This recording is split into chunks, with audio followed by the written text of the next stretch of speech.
भगवान ने जो वृंदावन का स्वरूप देखा तो मंत्र मुग्ध हो गए।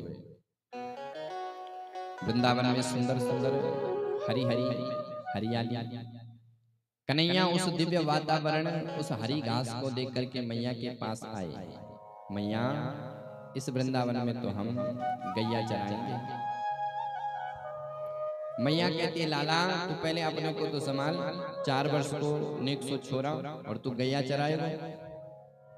बोले अभी तू पहले थोड़ा बड़ा हो जा, आगे चल करके गैया ही चरानी है, ग्वाले का छोरा है। तो कन्हैया का मुंह लटक गया।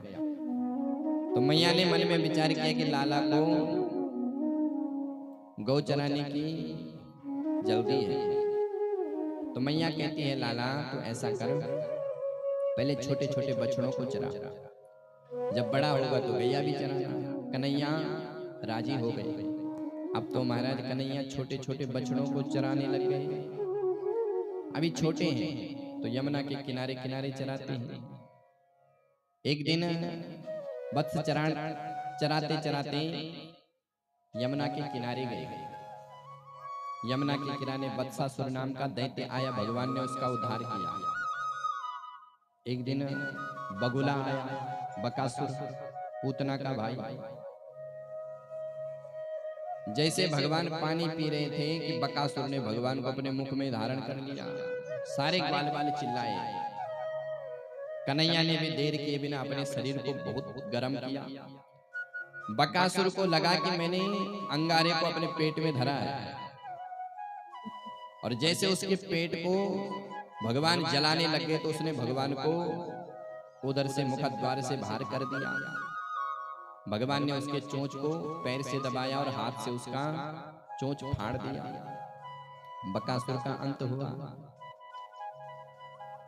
ऐसे ही एक दिन भगवान ने अगासुर का भी अंत किया। अनंत अनंत राक्षसों को भगवान ने ठिकाने लगाया।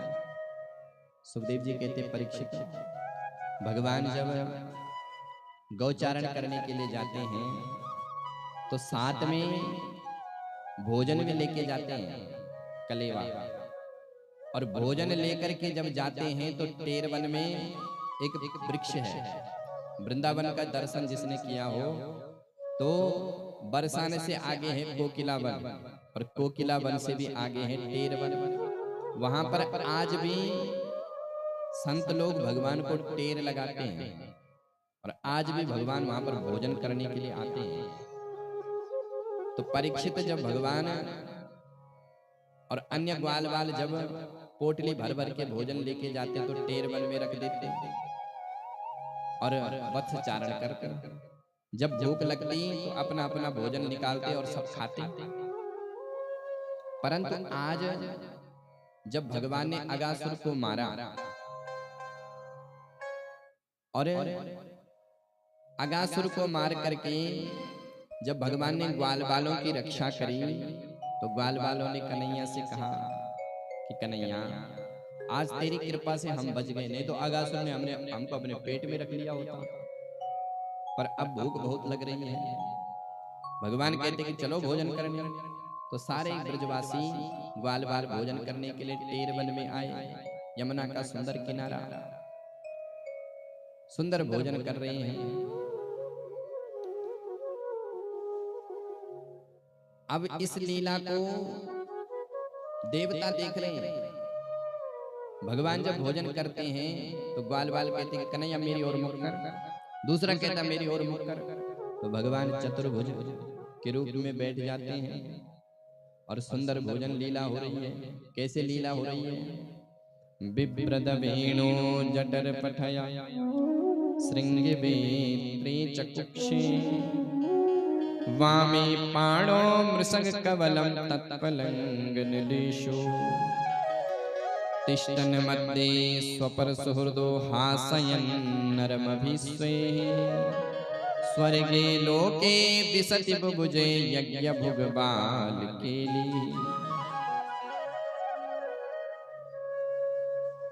बिभ्रद वेणु, भगवान जब भोजन करते हैं तो कमर में एक पीतांबरा बांध देते हैं एक तरफ श्रृंगी गाय के सिंह को रखते हैं और एक तरफ बंसी को रखते हैं। बिभ्रत वेणु जठर पटयो श्रृंगी बेत्रे च कक्षे।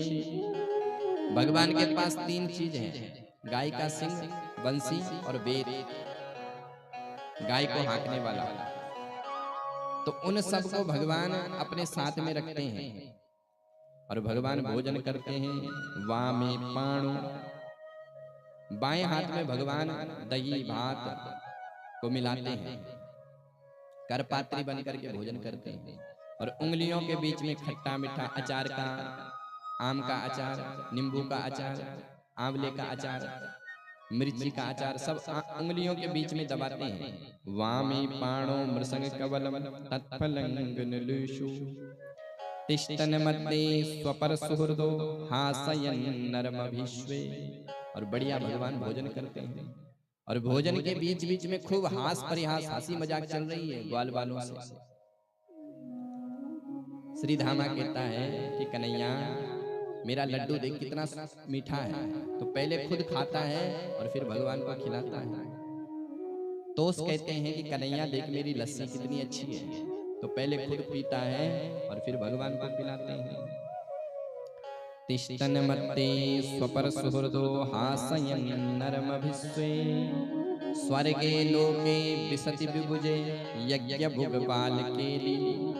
इस लीला का दर्शन जब स्वर्ग के देवता करते हैं तो निहाल हो जाते हैं कि धन्य है सरकार।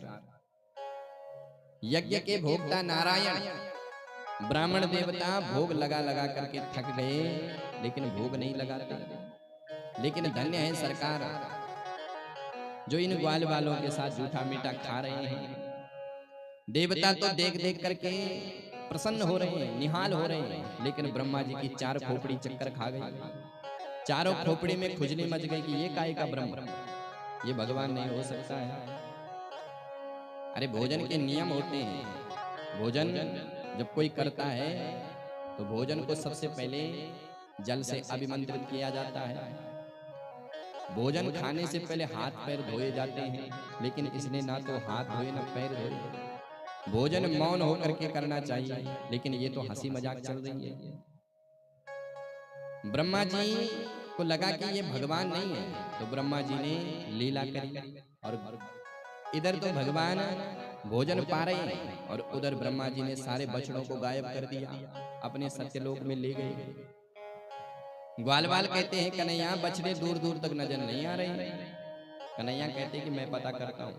तो भगवान एक गिलास हाथ में, एक गिलास मुख में और एक मुट्ठी में भर रहे हैं, चल भी रहे हैं और खा भी रहे हैं।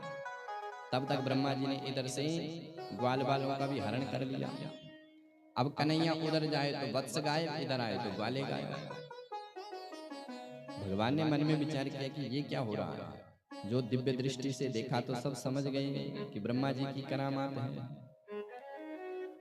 भगवान ने कहा ब्रह्मा तूने परीक्षा मेरी ली, अब मैं तुझे बताता हूं कि सृष्टि कैसे होती है। ब्रह्मा जी तुम सृष्टि के विशेषज्ञ हो और जो जिस विषय का ज्ञाता होता है, जो जिस विषय का जानकार होता है, उसको उसी के विषय में प्रभावित करो, प्रसन्न करो तो कुशलता है। भगवान कहते कि ब्रह्मा जी तुम सृष्टि करते हो, जीव बनाते हो, प्राणों को तो मैं उनमें डालता हूं, पर अब मैं तुमको बताता हूं सृष्टि कैसे होती है। तो भगवान ने अपने शरीर से सृष्टि करना प्रारंभ कर दिया। यावत वत्सप वत्स काल्प कवपुर यावत करांग्रयादिकम यावद यष्टि विषाण वेणुदल सिक यावत विभूषांबरम यावसील गुणा कृता कृतवयो यावत् विहारादिकं सर्वं विष्णु मयं गिरोंग वदजा सर्वस्वरूपो बभो। यावत् वत्सप, जितने भी बछड़े थे सब भगवान बन गए अपने शरीर से। जितने भी ग्वाल बाल थे सब भगवान बन गए। यावत् वत्सप वत्स काल्प कवपुर यावत् करांग्रयादिकम, जिन ग्वाल बालों ने जैसे वस्त्र धारण किए थे वो वस्त्र भी भगवान बन गए। जिन ग्वाल बालों के पास जैसी जैसे डंडे थे वो डंडे भी भगवान बन गए। जिस ग्वाल बाल का स्वभाव यावत यष्टि विषाण वेणु दलसिग यावत विभू सांबरम यावत शील, जिस ग्वाल बाल का जैसा स्वभाव था वो भी भगवान बन गए। सारे ग्वाल बालों को भगवान ने अपने शरीर से प्रकट कर दिया।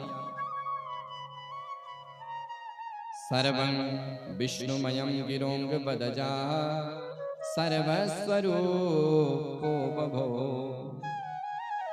आज भगवान ने ईशावास्यमिदं सर्वं सर्वं विष्णुमयम गिरोंग बदजा, सर्वत्र परमात्मा है, इस महावाक्य को चरितार्थ कर दिया। सभी ग्वाल बालों में भगवान प्रतिष्ठित हो गए और ये लीला 1 साल तक चली। 1 साल तक नित्य ग्वाल बाल घर आते हैं, गौचारण करने के लिए जाते हैं। 1 साल के बाद ब्रह्मा जी ने देखा कि चलो देखते हैं ब्रज में वो कन्हैया कैसे रह रहा है, क्योंकि ग्वाल बाल तो मेरे इस ब्रह्मलोक में है बचनों से। और जब ब्रह्मा जी ने ब्रज में देखा तो वही ग्वाल बाल, वही वत्स, वही भोजन लीला चल रही है। अब ब्रह्मा जी ने मन में विचार किया कि मैंने तो इनको अपने सत्यलोक में सुलाया है, ये यहाँ कैसे आ गए। तो सत्या के कतरे नेति ज्ञातुम नेष्ट कथंचना,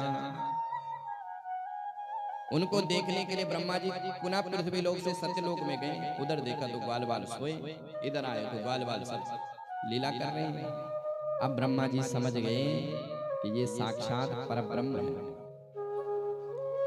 उसी समय ब्रह्मा जी ने सारे ग्वाल बालों को वापस किया, असली ग्वाल बालों को, और ब्रह्मा जी ने भगवान के चरणों में 42 श्लोकों में बड़ी सुंदर स्तुति करी। ब्रह्मा जी कह रहे हैं नौमिड्यते प्रपुपसि तड़े तड़िदंबराया गुंजावतंस परिप्रेक्ष्यलसन्मुखाया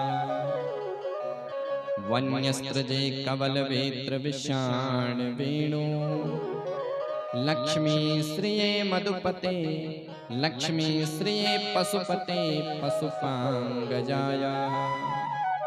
हे पशुपांगजाया, हे प्रभु नौमिड्य मैं आपको प्रणाम करता हूं। सरकार आपका श्रीअंग नील वर्ण का है और नील वर्ण अनंत का वाच्य है, अनंत का वाचक है। आकाश का रंग नीला है तो आकाश की राशि अनंत है, जल का रंग नीला है तो जल की राशि भी अनंत है। उसी प्रकार से प्रभु आपका जो वपु है तड़िदंबराया, आपका वपु नील वर्ण का है। नील सरोरुह नील मणि नील नील घन श्याम, भगवान का श्री अंग नीला नीला है। ब्रह्मा जी कहते हैं कि प्रभु मैंने आपका अपराध किया है, लेकिन हूं तो मैं आपका पुत्र। बच्चा जब माँ का अपराध करता है तो माँ उसके अपराध को ध्यान में नहीं रखती है, उसके अपराध को भूल जाती है। प्रभु मैं भी आपका गर्भगत शिशु हूं। माँ का बालक जब गर्भ में होता है तो जब वो हिलता है घूमता है तो माँ को बड़ा कष्ट होता है, पर माँ उसके